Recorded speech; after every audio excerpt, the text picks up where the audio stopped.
So Mill was interested in this relationship between individual liberty and social authority, and specifically, he was talking about something that he called social or civil liberty, right? So he said it's not the freedom of the will necessarily, right? Which is sort of a philosophical concept about whether we have free will or not, but actually, the legitimate restrictions that society can actually place on what we can do as individuals, right? So that's the entire purpose, or the entire purpose of his book on liberty, right?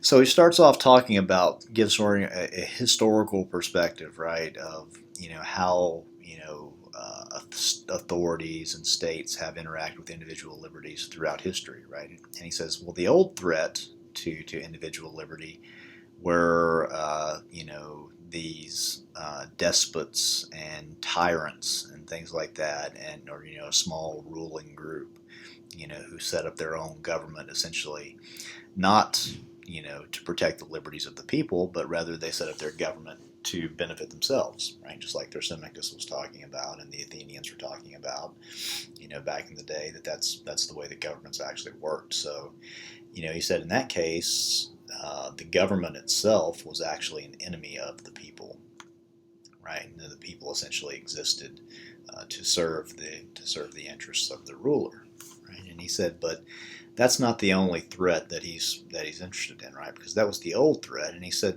there are a couple of recourses that people have taken throughout history to actually address that particular threat, right? And one was, through revolting, essentially. So through all these revolutions, the American Revolution, the French Revolution, people have essentially thrown off, this kind of tyranny, right? And they've put into place a Bill of Rights, right? So some sort of law that says that people have these particular individual rights, and they can't be transgressed by this particular authority, right? But the second that he talks about, he says that there has been sort of a constitutional check or constitutional change in these particular societies, right? And this is sort of a shift in political philosophy about what the state actually is, right? All the stuff we've been reading about, from Machiavelli to Hobbes to Locke, right, to Rousseau. And it's this gradual shift from sort of this monarchical figure to the political power actually residing with the people themselves, through this notion of social contract, as Rousseau was talking about. So you have this shift, right? So we have this great thing that supposedly happened where before individual liberties were being constantly restricted or didn't even exist by some sort of dictator or monarch or something like that. But eventually we arrive at this spot where the people are ruling themselves, right? So we have sort of popular sovereignty, rule of the people. So he said, Mill says, well, wouldn't it be great if that sort of solved the problem, right? Because surely it's the case that if the people are ruling themselves, they're not going to do anything that's going to hurt themselves, right? Kind of going on, it seems similar to sort of what Rousseau was talking about. But since he is writing this in 1869, after the United States, which I don't know if you guys caught this or not on Liberty, when he was talking about there's this great democratic republic that's been in existence for a long period of time and is a major world player. The democratic republic that Mill is referring to is the United States, right? So he says, surely it must be the case that this kind of democratic republic is not going to do anything to hurt itself. But he said there's a problem there, right? Because he says that what the will of the people really is in a democratic republic or in a democracy is the will of the majority of the people, right? It's not the will of every single person that's being considered. And that's when he gets into sort of the second threat, and the one that he's really concerned about in this one, which is the tyranny of the majority, right? And it's not even that the political order itself is this great threat to individual liberty, but it's the society that that it's actually existing outside of government influence, right? So he's talking about things like public opinion and biases. I mean, think about all the changes in American public opinion, through the years. In the beginning, it was a very religious country. There was, rampant discrimination amongst everybody who wasn't a white, rich male, right? And then you look at things today like, same-sex marriage and, public opinions on transgender and things like that. And you can see how sort of that sentiment of whatever's been in the majority, right? Because, and you can track the demographics with it. In the beginning, the United States was primarily populated by white Anglo-Saxon Protestants, heterosexual, I guess, or, if they were homosexual, they certainly weren't admitting it. And you can sort of track how the country has actually diversified over time, right? And see that how sort of, what actually constitutes that majority has actually been changing, right? And how that's also changed public sentiment regarding those particular things. So this is what Mill is talking about when he's talking about the tyranny of the majority, right? So it's great that we have this sort of society where the will of the people rule, but it's not just the will of every person, it's the will of the majority. Therefore, that means if you're not in the majority, you're sort of held hostage to the cultural beliefs of that particular majority, right? So the threat is not a dictator. The threat is the man, right? The person who's in charge, or the group of people who are in charge, right? And the question is, how do we navigate that? And he says that that's the fundamental question in human affairs, right? Is how do we ensure that the tyranny of the majority doesn't actually trample on the rights of everybody else, right? So, but before we do that, we should actually talk a little bit about what kind of liberties is Mill actually talking about, because in fact, the liberties that he's talking about are very limited, right? And they're limited specifically to things that only influence me, right? So my liberty of conscience is the first one that he mentions, right? So my notions of what is right and what is wrong. Maybe it's a religious belief, maybe it's a philosophical set of beliefs. But essentially, whatever I believe, constitutes, how I should act. The second thing is like liberty of thought, right? So I'm free to form my own opinions on things, right? And I'm free to decide what kind of life I think is the best kind of life, and what kind of ways that, that I should go about making the best life for myself. You think about the pursuit of happiness, right? That's kind of what he's talking about there.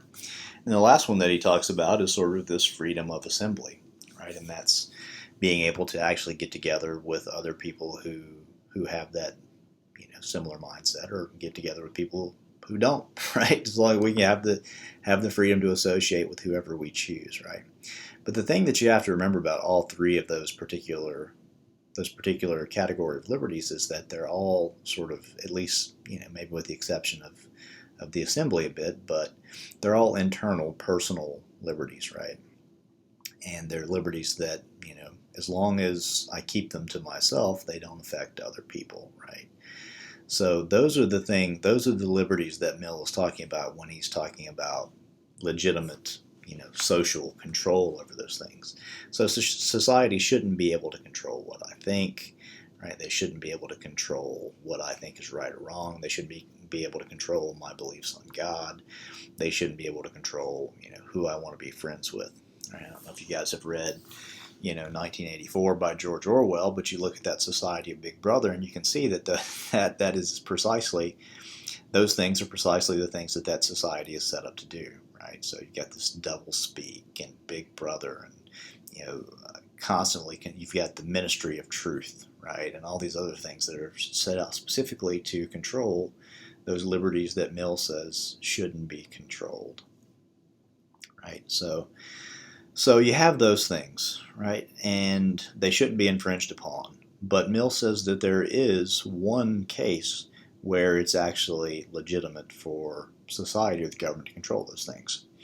And that's something called the harm principle, right? And essentially it says that if what you believe, or what your conceptions are of what's right or wrong, or your assembly harms another person, right? If you exert a type of negative influence upon another person, then it's legitimate for the government to actually step in and do something about it, right? And somebody mentioned in one of their discussion posts, because freedom of speech, which I guess is a little bit tricky, but we'll talk about that.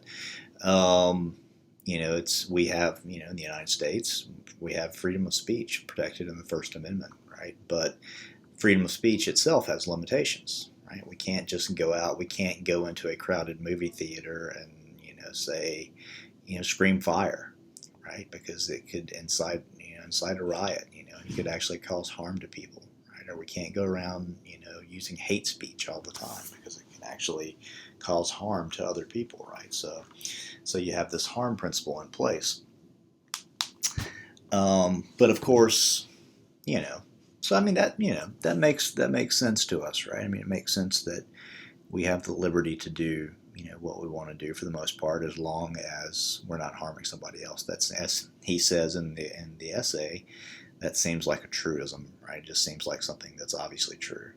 But he says if you look throughout the history of civilization, you'll find that even though it seems like a truism, it's almost never the case that is actually true, right? But he gets himself into a little bit of trouble when he talks about this harm principle. Also, I did want to say, right, so he also says two things that it's not okay for society to step in and limit somebody's liberties of conscience and liberties of thought in that particular case.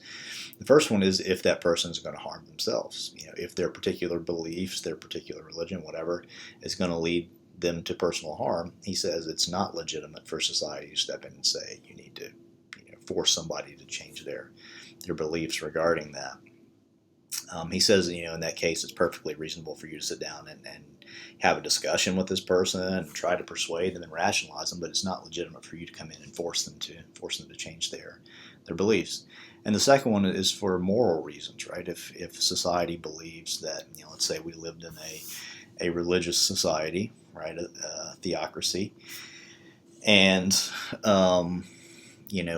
it wouldn't be legitimate for, let's say, we're living in a I don't want to cite a particular religion, but any kind of religious sect you can think of, right? And there's somebody in that society who's not that. It's not legitimate for that society, for that government to come in and force that person to, even if it's even possible, to try to force that person to believe those particular things, right? So those are the two cases where it's not appropriate, right? So if the person's going to harm themselves, you don't have the authority to step in and do anything about it. And if you think the person has bad morals, you don't have the authority to step in and do anything about it. It's only if that person, through those particular liberties, are going to harm other people, right?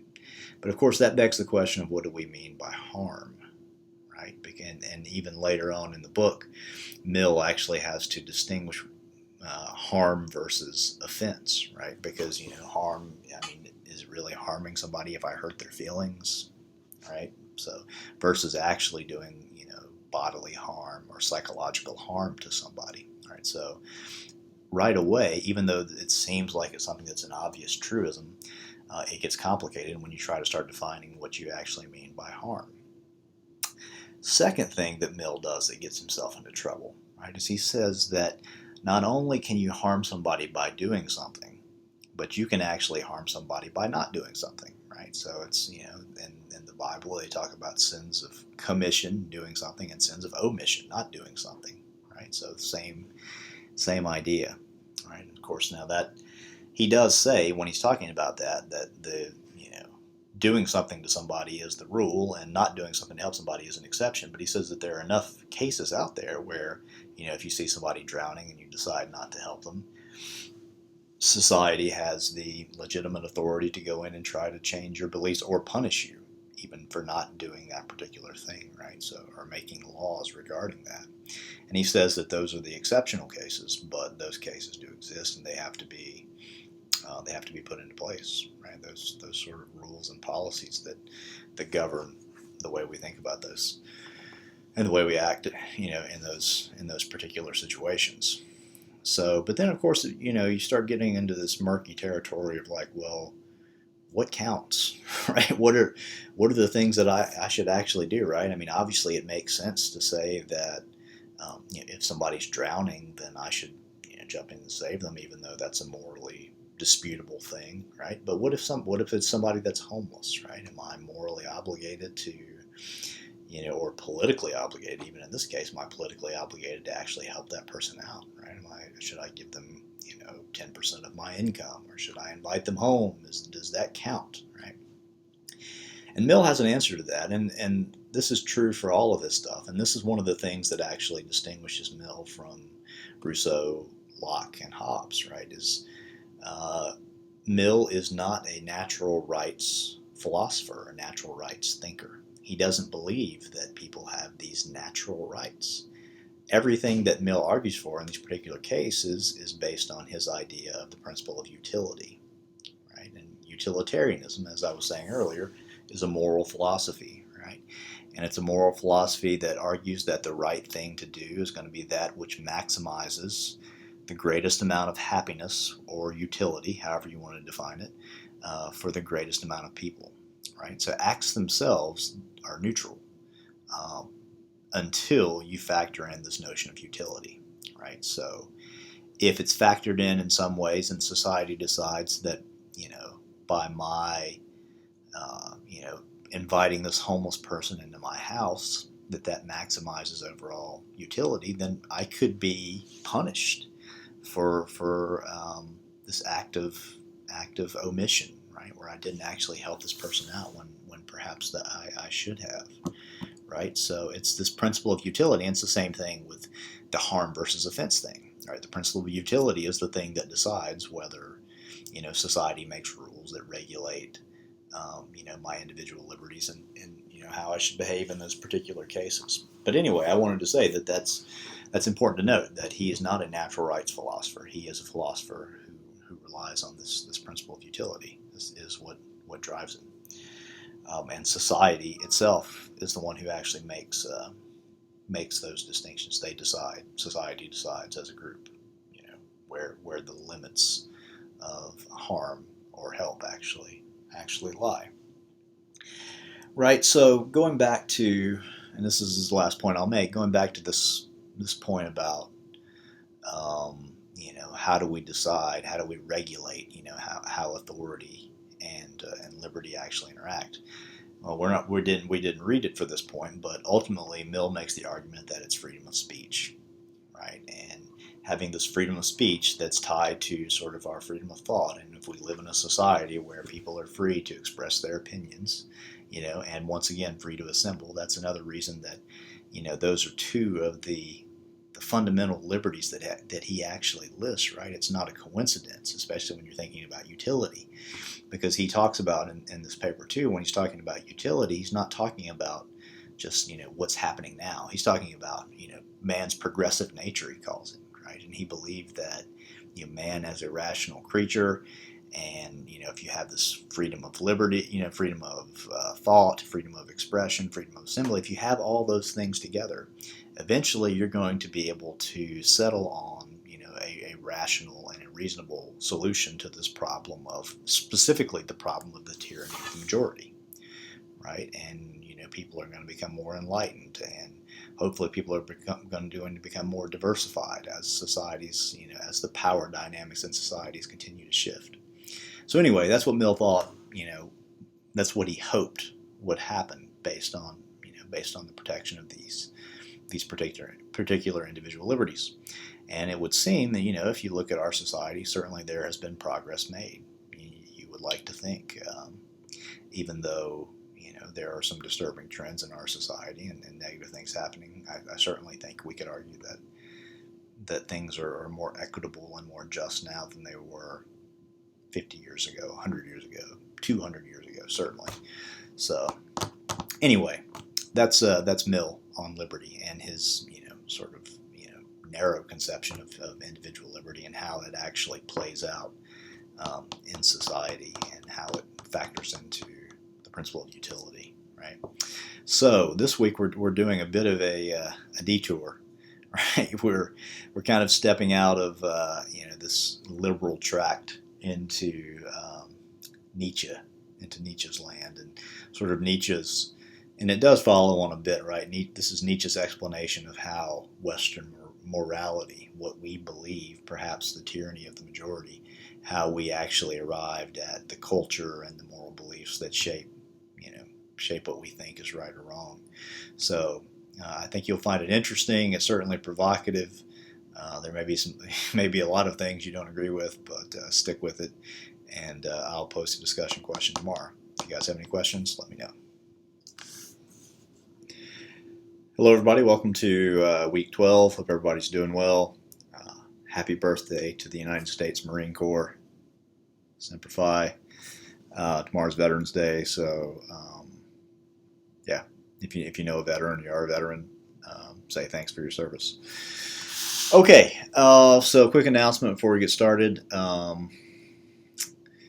All the due dates for all the assignments are listed on the syllabus, right? So it's important that you guys, when you're trying to figure out when something is due, or what the requirements for it are, please reference the syllabus first, because that's primarily the place. I know a lot of people on online classes rely on the Canvas calendar to sort of alert them to when something is coming due. But please, for the remainder of this course, refer to the guidelines that are on the syllabus, because that is sort of the ultimate guide of when things are due. And if I'm going to change something on the syllabus, I'll let you know. So just please do that. Okay, so this past week we talked about John Stuart Mill, right? And we read the introduction from his book on liberty, right? And a little bit about Mill. Mill was he was an English philosopher. He lived in the 1800s. He was the son of another philosopher, right, James Mill, and he also grew up he had sort of a strange upbringing. He grew up with his father and this guy Jeremy Bentham, right? Who Jeremy Bentham is? He's the founder of a philosophical school called Utilitarianism, which you guys might have heard about. And we'll talk about that a little bit later, right? And oftentimes John Stuart Mill is associated with being sort of the father of utilitarianism, but he's really not. Bentham is the one who founded the school. But Mill did a lot of him. He wrote the book Utilitarianism, and he tried to sort of make Bentham's initial explanation of the theory a bit more sophisticated, and try to remedy some of the problems that were existing in it. But Mill's father, James Mill, decided that he was going to keep John Stuart Mill from associating with any other children besides his own siblings, right? Because he wanted to create this sort of intellectual genius who could continue this work of utilitarianism and turn it into this, great philosophy, right? That was essentially what Mill was born and bred to do his entire life. They say that at the age of 3, he was reading Greek, and by, I think, 5, he had read, all of Herodotus, his histories. So it had a sort of a strange and very intellectual upbringing, right? And he was obviously a very, very smart, very precocious child and person. So anyway, that's just a little bit of background on Mill, where he's coming from, and you have to remember that utilitarianism was his religion, right, from the beginning. So anyway, On Liberty was written in 1869. So I know some people said in the discussions that it sounds like this is a sort of this is where the founding fathers got the idea for the Bill of Rights, Declaration of Independence, all that. You have to remember that this happened over about 100 years after the American Revolution, right? So all this stuff had already happened before Mill actually wrote. And the United States does play an important part in Mill's discussion on liberty, and we're going to talk about that a little bit, right? But it's not that Thomas Jefferson, James Madison, those guys had read Mill before they wrote the Declaration of Independence or the Bill of Rights, because that happened much before. Okay. So Mill starts off in his introduction by saying that he's primarily interested in this relationship between individual liberty and authority, right? right? And what sort of regulates how much authority can be utilized to how much